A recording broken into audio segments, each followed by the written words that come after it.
Hello and welcome to God's Minute. I'm Pastor Jonathan Conrad, the senior pastor at St. Paul's Lutheran Church in Wilmington, North Carolina. Today we finish up the first part of Zechariah by looking at chapters 7 and 8.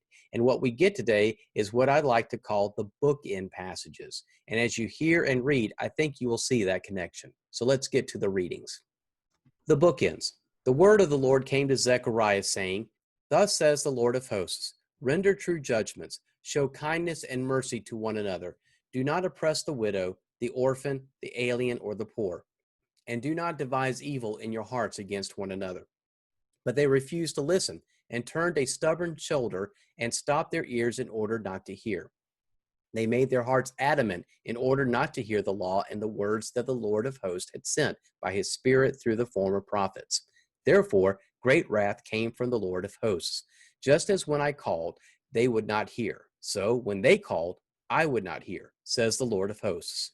Thus says the Lord of hosts, even though it seems impossible to the remnant of this people in these days, should it also seem impossible to me, says the Lord of hosts.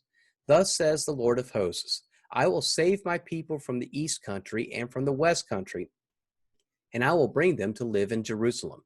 They shall be my people, and I will be their God, in faithfulness and in righteousness. For there shall be a sowing of peace. The vine shall yield its fruit. The ground shall give its produce, and the sky shall give their due. And I will cause the remnant of this people to possess all these things. Just as you have been a cursing among the nations, O house of Judah and house of Israel, so I will save you, and you shall be a blessing. Do not be afraid, but let your hands be strong. So the bookends feature the main theme for God in these two chapters, and they also can be our bookends. Connecting with yesterday, following the commandments, watching God's restoration, and God's grace being for everyone. And that means that we are called by God to share that grace to those who are often forgotten in our society.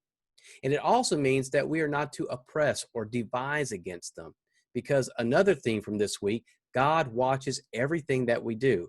So our plans, do they get God's nod of approval or God's shaking of dismay?